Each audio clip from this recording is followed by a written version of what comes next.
Good morning and welcome back to the floor of Pure 2015. This morning we're talking about experiential travel and what makes your company stand apart. I'm here joined by three people who excel exactly in doing that. So I'm going to ask each of them to introduce themselves and talk to us a little bit about how their companies stand out. So let's begin with David Song. Well, basically, Beyond X Boundaries is we are a very new company. And we specialize in off the beaten track, off the radar destinations.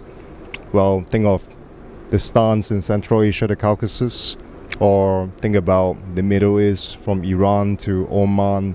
That kind of destinations, I feel, is the new kind of luxury, experiential travel, cultures that fascinates, the modern travelers who are in search of, more historical values to the holidays. We had a great start since February this year, offering this sort of holidays to people, and the kind of attention and recognition is getting higher and higher, and that should be very good for the Singapore market. I'm Henry Cookson. I have my own outfit, Cookson Adventures, which is based in London. And me and my travel team of 10, we sort of create next level experiences for sort of high net worths. We have a very low volume, 10 to 20 trips a year, all meticulously planned, sometimes weeks, even months before we even put together our itinerary. And so sort of a combination of our original thinking, that sort of ability to just keep on challenging the sort of the accepted level, matches the expectations of our clients, and then with the budgets that they bring along, it allows us to take travel to the next step. Hello, I'm Jannette Simbron. I'm from Bolivia. My company name is Bolivia Millenaria. We are a company that are in the market 18 years. We do strange things and experiential travel. We develop the programs in a really nice and fine detail. Bolivia is a really different country, and so we are working since the last 18 years developing products that are unique: mountaineering, adventure, overflying the salt flats. We do helicopter tours. We do mountain biking in the most dangerous road of the world. We create experiences for the clients, and our profile is people that they really want to feel and they really want to breathe unique experience. That's what we do. Let me ask you, in our increasingly digital world where we see images disseminated by everybody and everywhere, do you think people still need to travel to have that unique experience, or can they do it vicariously by literally just absorbing, purchasing these sorts of images, as it were?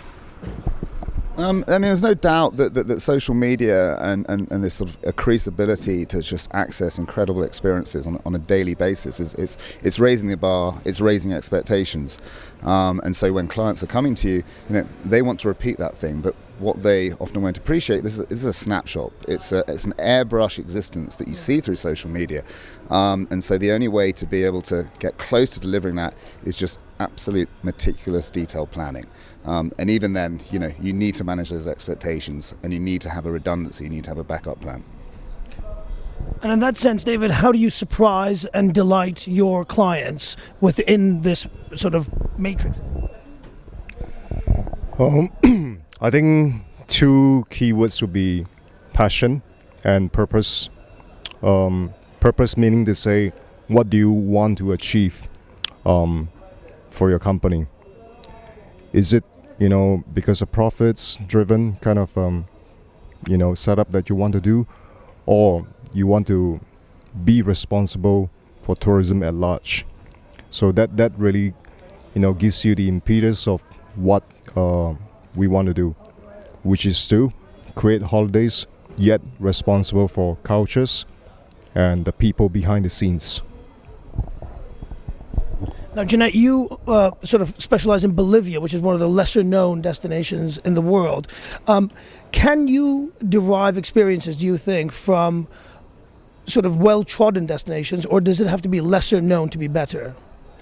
Well, in reality, it's a mix of them. You can go to the to the better known destinations, but in a different way, and that's what we do. So you can go to the Salt or Uyuni Desert, that's the main attraction that we have, but we do it in a different way.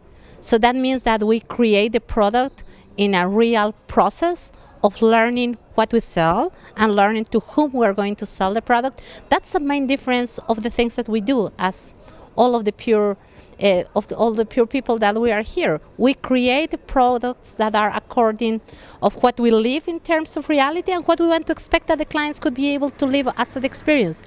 And I think, and I agree with my colleague, that passion is the main things that makes the things go through. So we are really passionate people. Henry, in that sense, how challenging is it for you to try to find these sorts of experiences that engender that spontaneity for your clients going around the world? It's getting harder. Knowledge is out there. That the secrets that sort of you collect through your years of traveling around the globe are increasingly becoming available online. Someone like Pure, it does enable people to have more access and more knowledge about these experiences. So it is hard, but if you have that passion, if you refuse to accept the norm, if you keep on looking and searching and ask questions, because quite often a well-traveled route, which everyone may accept as being the best, maybe there's that tunnel vision, and maybe if you keep on asking questions and working with those experts, maybe bring people from outside the travel arena, you may be able to find something and uncover something different. We're here obviously with three people from different parts of the world: Latin America, South America, the UK, and Singapore. Insofar as the next big thing for experiential travel, David, what do you think that is? Wow, it's